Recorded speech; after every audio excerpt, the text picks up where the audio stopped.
मिथुन राशि वालों, आपके लिए पारिवारिक मुद्दा मुख्य रहेगा। परिवार में क्या होगा, शुभ होगा या अशुभ, इसके अनुसंधान में आपका मन चिंताग्रस्त रहने वाला है। एक बड़ी सफलता भी आपको मिल सकती है। मिथुन राशि वालों, आपको किसी भी प्रकार के शनिदेव की छोटी पनौती नहीं है, साढ़े साती भी नहीं है। तो जानिए किस प्रकार की संभावनाएं उत्पन्न होगी। जो नकारात्मक बातें हैं वह किस तरह से निरस्त होंगी, जो सफलताएं हैं वह किस तरह से उजागर होंगी। ये सभी के अनुसंधान में मैं आपको शास्त्रोक्त जानकारी दे रहा हूं। नमस्कार, मैं शरद त्रिपाठी, ज्योतिषाचार्य। विक्रम संवत 2081 का प्रारंभ हो चुका है और 2025 का यह अंग्रेजी वर्ष है। वह भी हमारे लिए बहुत महत्वपूर्ण है, क्योंकि व्यवहार में अंग्रेजी वर्ष हम बहुत उपयोग करते हैं। बार बार 2025 लिखेंगे, बार बार 2025 हम बोलेंगे भी, तो इसका प्रभाव हम पर अधिक पड़ेगा। इसके अनुसंधान में मंगल ग्रह जो है वह बड़ा प्रभावित होगा, कि क्योंकि 2025 जो है वह मंगल का वर्ष है, मंगल का प्रभाव अधिक होगा। और मंगल के साथ साथ और कई ग्रह भी है, तो सभी के कॉम्बिनेशन में क्या क्या संभावनाएं उत्पन्न होंगी, इसके अनुसंधान में मैं जानकारी अभी दे रहा हूं। मिथुन राशि वालों, ये वीडियो केवल आपके लिए है। आप ये चैनल सब्सक्राइब अवश्य कर लीजिए। और जी हां, अपने मित्रों को, दोस्तों को इसके अनुसंधान में जानकारी अवश्य दीजिए और नोटिफिकेशन का जो बटन है उसको भी प्रेस कर लीजिए। हम पुरुषार्थ को प्रारब्ध का बल देने की बात करते हैं। पुरुषार्थ तो करना ही है, किंतु यदि प्रारब्ध का बल मिल जाए यदि पुरुषार्थ को सात्विक उपायों का बल प्राप्त होता है, तो सोने पर सुहाग आ गया, यही समझो। चलिए मिथुन राशि वालों, सबसे पहले बात करते हैं कि हेल्थ के अनुसंधान में आपकी परिस्थिति कैसी रहेगी। कोई मेजर प्रॉब्लम मुझे यहां आपकी हेल्थ के अनुसंधान में नहीं दिखाई देती, किंतु आपको पेट की बीमारी से सावधान रहना होगा। दंत पीड़ा, दांत की पीड़ा आपको सताएगी, तो खान पान में थोड़ी सावधानी रखिए। वाहन चलाते समय आपको अत्यधिक सावधानी रखनी होगी। यह छोटी छोटी जो बातें हैं वह आपको शरीर का सुख नहीं लेने देगी, तो आपको विशेष सावधानी रखिए। यूं समझ लीजिए कि सावधानी हटी तो दुर्घटना घटी। किंतु छोटी छोटी अगर मोटी बातें आपके लिए यह बात सिद्ध होकर आ सकती है। चलिए बात करते हैं, सामाजिक संबंध कैसे रहेंगे, सामाजिक परिस्थिति कैसी रहेगी। आपके दांपत्य जीवन में थोड़ा मन मुटाव आएगा। फरवरी तक आप संयम रखिए। यदि आप स्त्री हैं तो भी और पुरुष है तो भी फरवरी तक आप संयम रखिए। मिथुन राशि वालों, फरवरी के बाद सब कुछ धीरे धीरे सेटल हो जाएगा। आपके झाती जनों के साथ आपके अच्छे संबंध रहेंगे। आपकी झाती में आपका नाम रहेगा, लोग आपको सामने से बुलाएंगे। ऐसी परिस्थिति होगी। यदि कोई कोर्ट कचहरी है तो मुझे कोई तकलीफ नहीं दिखाई देती। कोर्ट कचहरी होने की भी यहां मुझे कोई संभावना अभी तो नहीं दिखाई देती।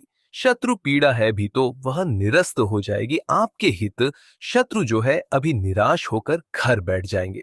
ऐसी परिस्थिति है, किंतु पिता के साथ आपको अपने संबंध संभालने होंगे। मिथुन राशि वालों, चलिए बात करते हैं आपकी करियर का ग्राफ कैसा रहेगा। यदि आप जॉब करते हैं तो जॉब में मुझे कोई भी प्रॉब्लम नहीं दिखाई देती। आपकी जॉब अच्छी तरह से चलेगी, धन प्राप्ति भी आपको होगी। यदि आपका कोई इंक्रीमेंट मिलने वाला है तो वह इंक्रीमेंट भी आपके अपेक्षा के अनुसार आपको मिलेगा। प्रमोशन के भी योग यहां बनते दिखाई देते हैं। यदि आप बिजनेस करते हैं तो अभी थोड़ा संघर्ष है, आपको मेहनत अधिक करनी पड़ेगी। किंतु अप्रैल के बाद बिजनेस के साथ अच्छा समय आने वाला है। व्यापार का विस्तार होगा। यदि आपको कोई लोन लेनी है तो आपकी लोन पास होगी। मकान बनवाना है खुद का, तो इसके अनुसंधान में भी यहां योग उजागर हो रहे हैं। यदि आप कंसल्टेंट है तो आपके लिए बहुत अच्छी परिस्थिति दिखाई देती है। किंतु जो लोग शेयर बाजार से जुड़े हैं, आजीविका के लिए केवल शेयर बाजार के कार्य का उपयोग करते हैं, तो उनको सावधान रहना है, संयम पूर्वक काम करना है। चलिए मिथुन राशि वालों, आपकी आर्थिक परिस्थिति कैसी रहेगी। अगर आपको कोई कर्जा है तो कर्जे में डूबते जाएंगे। कर्जा अधिक मत करना। अपनी आवश्यकता से भी कम पैसा आप लेने का आग्रह रखना।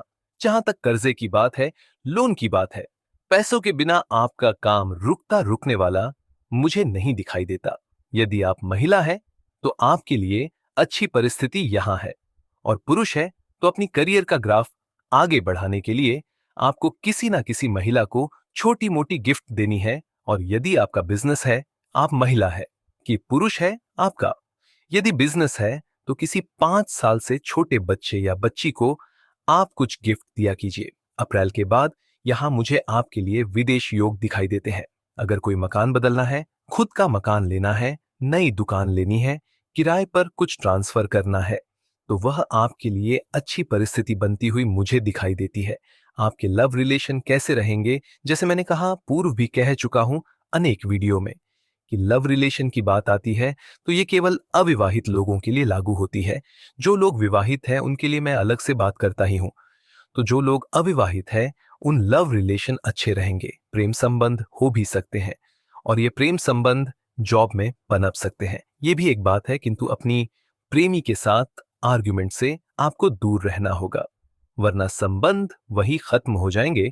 जैसे मैंने पहले भी बताया कि यह अविवाहित लोगों के लिए है, किंतु विवाहित लोगों के लिए भी अपने जीवन साथी के साथ प्रेम संबंध अच्छे ही रहेंगे। एक बात का ध्यान रखना, जो विवाहित है या महिला है, कि भाई मेरी ही बात सच्ची। जीवन साथी के साथ ऐसे एटीट्यूड से आप मत रहिए, ऐसा एंगल मत अपनाएं। मैं भी सही, आप भी सही, कई बार आप सही भी है, कई बार मैं गलत भी हूं। इस प्रकार की आप कंप्रोमाइज लेवल का नेचर रखिए, आपका वर्ष बहुत अच्छा बीतेगा। चलिए बात करते हैं विद्यार्थी गण के लिए क्या परिस्थिति उत्पन्न होने वाली है। अगले अप्रैल के बाद, मतलब 2025 के अप्रैल के बाद, परिस्थिति यहां बहुत मुझे अच्छी दिखाई देती है। आपके संकल्प सिद्ध होंगे, पढ़ने में आपका चित्त, आपका मन बहुत एकाग्र होता हुआ दिखाई देगा। आपको नई नई बातें सीखने के लिए मन करेगा, आपको पढ़ना अच्छा भी लगेगा। अभी मेहनत अधिक करनी होगी, वैसे मेहनत तो हमेशा करनी होती है, किंतु अभी जरा और जोर लगाकर मेहनत करनी होगी। मन कहीं और जाने के लिए कहता है, किंतु तो आपको पढ़ने में ध्यान देना होगा। ये मेरे कहने का मतलब है, गणपति की पूजा उपासना अवश्य कीजिए, इससे आपको अधिक सफलता प्राप्त होगी। आपका मन अभ्यास में अधिक एकाग्रता प्राप्त करेगा। चलिए बात करते हैं गृहिणी के अनुसंधान में, होम मेकर के अनुसंधान में क्या संभावनाएं बनती है। आप अधिक सैद्धांतिक विवाद घर में मत करना। भाई मेरा ज्ञान आप सब ले लो, ऐसी बात भी मत करना। सब धीरे धीरे होगा। कई बार हमारी बात सामने वाला एकदम से नहीं समझता, धीरे धीरे समझता है। यह बात आप मन में रखना, आपके लिए अच्छी बात भी, वरना बुरी हो जाएगी। और हर गुरुवार को कुछ ना कुछ मीठा बनाकर घर वालों को खिलाया कीजिए। अब बात करते हैं सात्विक उपाय की। मैं सात्विक उपाय की बात करूं, इस पूर्व आपसे पुनः अनुरोध करूंगा कि यह चैनल आप सब सब्सक्राइब अवश्य कर लीजिए। और आपके लिए मेरे पास एक समाचार भी है, और यह समाचार यह है कि आपको अपने कुल देवता या गुरु या फिर अपने आराध्य के नाम से रोज एक दीपक जरूर जलाना है। और आपको यह उपाय करने से ईश्वर द्वारा कुछ शुभ सेवाएं प्राप्त होने लगेगी। वह शुभ सेवाएं आपके जीवन को समृद्ध बनाने के लिए मदद रूप होगी, तो आप उपाय अवश्य कीजिएगा। चलिए बात करते हैं सात्विक उपाय की। आपको विष्णु सहस्त्र नाम जप करना है, नित्य विष्णु सहस्त्र नाम जप नहीं कर सकते तो हर बुधवार को अवश्य विष्णु सहस्त्र नाम जप कर लीजिए। आपके लिए सफलता के द्वार ये विष्णु सहस्त्र नाम जो है वह खोल सकता है। तुलसी जी को आप जल अर्पण कीजिए, अपनी कुलदेवी की भी पूजा उपासना आप अवश्य कीजिए। शुक्रवार को दूध और चावल का मिश्रण करके आप भोजन में इसका उपयोग कीजिए, और माता को सफेद पुष्प अर्पण कीजिए। यह जो सात्विक उपाय है वह आपके जीवन को सकारात्मक राह पर ले आएगी, आपके जीवन को पवित्र करेगी, नकारात्मक शक्तियों को निरस्त करेगी, और आप अपने आप को सुखी और समृद्ध महसूस करेंगे। नमस्कार।